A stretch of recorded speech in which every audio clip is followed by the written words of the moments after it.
అందరికీ నమస్కారం. ఇటీవల చాలా చోట్ల వింటున్న మాట ఏంటంటే, మీరు క్రైస్తవాన్ని ఇష్టపడకపోయేటట్లయితే మీరు ఈ సెల్ ఫోన్ వాడకూడదు, వాహనాలు వాడకూడదు, టీవీ వాడకూడదు, టెలిఫోన్ వాడకూడదు. ఇవన్నీ బ్రిటిష్ వాళ్ళు అంటే క్రైస్తవులు కనిపెట్టినవే అంటూ చెప్పడం అంటారు. అలాంటి వార్తలు చాలా వైరల్ అవుతున్నాయి. అలాగే ఇంకా ఇంకా దారుణంగా ఏంటంటే, గొడ్డు మాంసం తినడం తప్పంటున్నారు. గొడ్డు మాంసం తిన్నవాడు ఎంత తెలివైనవాడో చూడండి. గొడ్డు మాంసం తిన్నవాడే టీవీ కనిపెట్టాడు, గొడ్డు మాంసం తిన్నవాడే సెల్ ఫోన్ కనిపెట్టాడు, గొడ్డు మాంసం ఇలాగా చాలా ప్రచారాలు చేస్తున్నారు. అసలు చాలా కాలం దీని మీద నేను ఇది కుట్రని స్పష్టంగా అర్థమవుతుంది. కానీ ఎలా జరుగుతుంది అని ఆలోచిస్తే నాకు అర్థమైన విషయం ఏంటంటే, మనం హిందూ దేవాలయాలకు వెళ్తే కేవలం మనకు సంబంధించిన అర్చనలు, అభిషేకాలు, దర్శనాలు ఈ పనుల మీద మాత్రమే ఉంటాం. పైగా ఈ హిందూ దేవాలయాలు కూడా ప్రభుత్వం అధీనంలో ఉన్నాయి కాబట్టి మనకు అసలు ఆ దేవాలయంలో నిలబడడానికి ఎక్కువ సమయం ఇవ్వరు. అన్ని టిక్కెట్లు కొనుక్కోవాలి. అందుకే మనకు ఆ తీరిక లేదు. అయితే ఈ చర్చిల్లో నిరంతరం దాని మీద అసలు ఏ నిఘా లేదు కదా. చర్చిల మసీదుల మీద ప్రభుత్వం యొక్క నిఘాయే లేదు.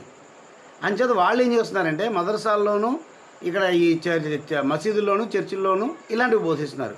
అయితే చర్చిల్లోనూ మసీదుల్లోనూ మదర్సాల్లోనూ ఏం బోధిస్తారో మనకు తెలుసు. వాళ్ళు ఎప్పటికైనా అల్లాయే సర్వాత్ముడు అందుకని ఈ కాఫీలను అందరినీ చంపేయాలి అవే మాట్లాడుకుంటారు. వాళ్ళు అంతకంటే కొత్తగా మాట్లాడుకునేది ఉండదు. వాళ్ళ భాష మన అందరికీ అర్థం కాదు. ఉర్దూలో వాళ్ళు చెప్పుకునేది అదే అనే విషయం మనకి వాళ్ళు ఏదైనా చేసిన తర్వాత తెలుస్తుంది. సరే, వాళ్ళని వదిలేద్దాం. క్రిస్టియన్స్ దగ్గరికి వెళ్తే చర్చిలో ప్రత్యేకించి ఇవే చెప్పుకుంటారనమాట. అలాగే నాకు చాలామంది దగ్గర నుంచి వినపడిన డైలాగ్ ఏంటంటే, ఏమండి మీ హిందూ ధర్మంలో చాలామంది దేవుళ్ళు ఉన్నారని ఒకళ్ళు చేస్తే ఒకళ్ళు చేస్తారని చెప్పేసి కన్ఫ్యూజ్ అయిపోతారని వాళ్ళు కొట్టేసుకుంటారు. అందుకే మీకు ఏ వరం ఎవరు, మాకు యేసు ప్రభు ఒక్కడే దేవుడు కాబట్టి అన్నీ మాకు తీరుస్తారు. ఈ డైలాగులన్నీ చర్చిలో నేర్పుతున్నారు అనమాట. ఇలాంటి మాటలు బయటకు వస్తున్నాయి. సరే, ఇందులో మనం వాస్తవాల్లోకి వెళ్దాం. వాస్తవాల్లోకి వెళ్తే అసలు బ్రిటిష్ వాడో లేకపోతే క్రిస్టియనో యూరోపియనో లేకపోతే అమెరికనో వాళ్ళు నిజంగా అంత తెలివైన వాళ్ళు అంటారా? వాళ్ళు తెలివైన వాళ్ళు కాదు. జాగ్రత్తగా ఆలోచించండి.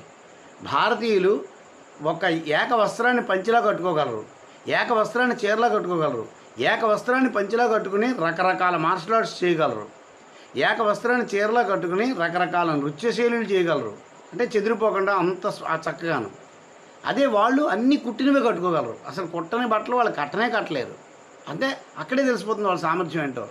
ఇంకా మన భారతదేశంలోకి వచ్చేసరికి తుడుచుకునేవి కడుక్కునేవి అని రెండు రకాలు ఉంటాయి. వాళ్ళ దగ్గర కడుక్కోవాల్సిన తుడుచుకుని బతుకుతారు. అక్కడే అర్థమవుతుంది వాళ్ళు ఎంత నాగరికులో. మరి వెంటనే మీకు డౌట్ వస్తుంది, మరి ఈ డిస్కవరీ అంతా వాళ్ళే చేశారు. కానీ వాళ్ళు ఎక్కడి నుంచి చేశారండి డిస్కవరీ? వేదాల నుంచి చేశారు. ప్రతి శాస్త్రము వేదాల నుంచి ఎక్స్ట్రాక్ట్ చేయబడిందే.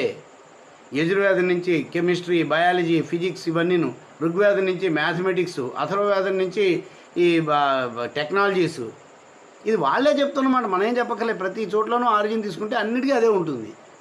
అయితే భారతదేశంలో ఉన్న వైదిక సంపద వేదాల యొక్క వైశిష్ట్యాన్ని గుర్తించి వాళ్ళు ఏం చేశారంటే మనతో మంచిగా ఉంటున్నట్లుగా ఉండి మన దగ్గర నుంచి వేదాలని వాటిని తీసుకుని మన దగ్గర నుంచి ఇంకా చాలా దారుణమైన విషయం ఏంటంటే మా చిన్నప్పటి నుంచి వింటూ ఉండేవాడిని.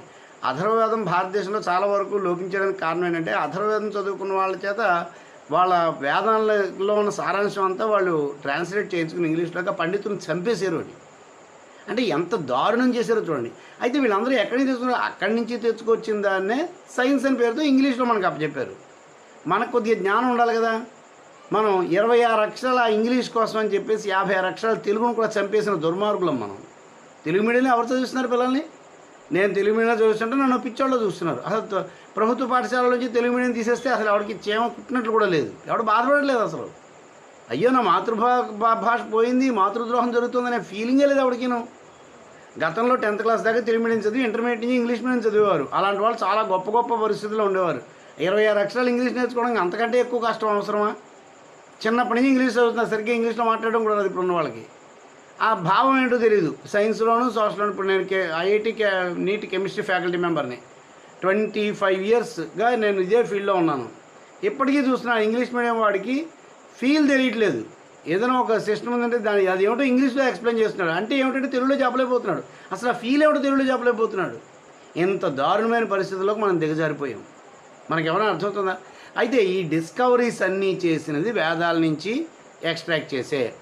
అయితే వేదాల నుంచి ఎక్స్ట్రాక్ట్ చేసినట్టు వాడు తెలియనివాడు అనుకుంటారు. మళ్ళీ కొంతమంది తెలియక వేదాల నుంచి వాడేమి ఎక్స్ట్రాక్ట్ చేయాలి, వాడు లీడర్ మాత్రమే. అంటే మనకి సినిమాల్లో డాన్లు ఉంటారు. ఆ డాన్లు ఏం చేస్తారంటే టెక్నాలజీ కనిపెట్టిన వాడిని తీసుకెళ్ళి వాడిని బంధించి వాళ్ళ పేరెంట్స్ను అదురు సినిమాలు చూస్తే తెలుస్తుంది మీకు. బంధించి వాడి దగ్గర నుంచి టెక్నాలజీ తీసుకుంటాడు. తీసుకుని ఆ టెక్నాలజీ తీసుకున్న తర్వాత వాడిని చంపేస్తూ ఉంటారు. పేరు ఎవరికి? వాడు కనిపెట్టినట్లు. చేసేది ఎవరు? మనవాడు. ఇదే జరిగింది భారతదేశంలో. భారతీయుల చేత కనిపెట్టబడిన ప్రతి డిస్కవరీ కూడా మీరు బాగా చూస్తే రైట్ బ్రదర్స్ కంటే చాలా ముందు మన తెలుగు వాళ్ళే, తెలుగు పండితుడు ఒక ఆయన విమానాన్ని ఎగరేసినట్లుగా మన చరిత్రలో చెప్తున్నాయి. గూగుల్లో వెతికితే కూడా దొరుకుతుంది ఆ విషయం. ఇలాంటి ఎన్ని సంఘటనలు. వీళ్ళు కనిపెట్టే విమానం అండి. పుష్పక విమానం మన రామాయణ కాలంలోనే ఉంది. రామాయణం అంటే ఏనాటి త్రేతాయుగం, ఏనాటి త్రేతాయుగంలో కనిపెట్టబడింది పుష్పక విమానం. అసలు విమాన శాస్త్రం మన దగ్గరే ఉంది.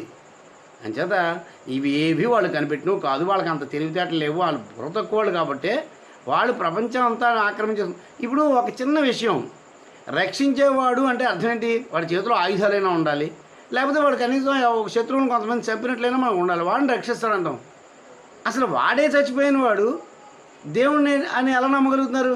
అక్కడే అర్థమవుతుంది వాళ్ళ బుద్ధిహీనత ఎంత అన్నది. తనకి తానే రక్షించుకోలేకపోయి చచ్చిపోయాడు. తనకి తానే రక్షించుకోలేక చచ్చిపోయినాడు. దేవుడు ఎలా అవుతాడు? రక్షకుడు ఎలా అవుతాడు? అంటే వాళ్ళు ఎంత బలహీనలో అన్న విషయం మనకి ఇక్కడే అర్థమవుతుంది. సరిగ్గా బట్ట కట్టుకోవడం చేత కాదు. ఒక గొడ్డు ఇచ్చి గొడ్డుని కట్టుకోమంటే వాళ్ళు కట్టుకోలేరు. వాళ్ళు కుట్టేస్తే దాన్ని తుడి చేసుకుంటారు. కావాలంటే కడుక్కోవాల్సిన తుడి చేసుకుంటారు. ఇలాగా దోపిడి దొంగ ఎప్పుడు కూడా గొప్పవాడు అని మనం చెప్పకూడదు. దొంగ ఎప్పుడు గొప్పవాడు కాదు. దొంగ దోచుకుంటాడంతే, వాడు ఏం సాధించలేడు కొత్తగాను. అంచేత మనకి ఆఫ్ఘన్ నుంచి వచ్చిన మొఘలాయలు కానీ వీళ్ళందరూ దొంగలే, ఈ బ్రిటిష్ వాళ్ళు వీళ్ళందరూ దొంగలే. వాడు తెలివైనవాడు ఎలా అవుతాడు? ఇక్కడ బుర్ర తక్కువ వాళ్ళు ఎవరు అవుతున్నారంటే ఇక్కడ భారతదేశంలో ఉండి ఆ మాటలు నమ్మేస్తున్నారు చూసారా, వాడు బుర్ర తక్కువ అవుతున్నాడు. అంటే ఈ డిస్కవరీస్ అని ఇప్పటికీ కూడా కొత్త కొత్త ఆవిష్కరణలు అన్నీ చేసేది భారతీయులే. అయితే కంట్రోలింగ్ వాళ్ళ చేతిలో ఉంటుంది. మోడీజీ పుణ్యమా అని మనకి మేక్ ఇన్ ఇండియా అనే ఒక ఉద్యమం వచ్చి ఇప్పుడు భారతదేశంలో స్వదేశీ పరిజ్ఞానంతో స్వదేశంలో చేయడం అనే వ్యవస్థ వస్తుంది. కాంగ్రెస్ ప్రభుత్వం ఉన్నప్పుడు అసలు స్వదేశంలో ఏదైనా ఆవిష్కరణలు చేయనిచ్చేది ఏంటి? అన్ని విదేశాల్లోనే చేసుకోవాలి. అంటే కష్టం మంది, పేరు వాళ్ళకి. అందుకని ఈ నిజాన్ని తెలుసుకోండి. బ్రిటిష్ వాళ్ళు మనకంటే ఏమాత్రమూ తెలివైన వాళ్ళు కాదు. అమెరికన్స్ అసలు ఏ విదేశీయుడు మనకంటే తెలివైనవాడు కాదు. మనమే తెలివైన వాళ్ళం. కాకపోతే ఆ నిజాన్ని మనం గుర్తించాలి. మన పూర్వీకులు ఎంతో తెలివైన వాళ్ళు, విశ్వగురువులు. అంతమంది అన్ని రకాలు దోచుకుపట్టుకుపోయినా సరే భారతదేశంలో సంపద ఉంది. దాన్ని బట్టి చెప్పండి ఎవరు గొప్పవాళ్ళు. అంచేత వాడెవడో వచ్చి చెప్తే వాడికి ఇదే చెప్పు తీసుకొట్టినట్లు చెప్పండి. మీ వాడు సైన్స్ ఎక్కడి నుంచి పట్టుకొచ్చాడు, మీ వాడు ఏం సాధించాడు. సినిమాలు మేము కూడా చూసాము. డాన్లు మన వాడి చేత టెక్నాలజీ అంతా నేర్చేస్తుంది, మన వాడిని చంపేసి వాళ్ళ పేరు పెట్టుకుంటారు, సినిమాల్లోనే చూసాం మేము అని వాడికి చెప్పు తీసుకొట్టినట్లు చెప్పండి. అంతేగాని వాడు చెప్పాడు కదా నమ్మేకండి. ఓకే, ఎప్పటికైనా మన గొప్పతనం ఏంటనేది గుర్తించండి. అవతల వాడు వచ్చి వాడెవడో గొప్పవాడు అని చెప్తే ఈ స్పష్టతను వాడికి చెప్పండి. జై హింద్. మేరా భారత్ మహాన్. వందే భారత్.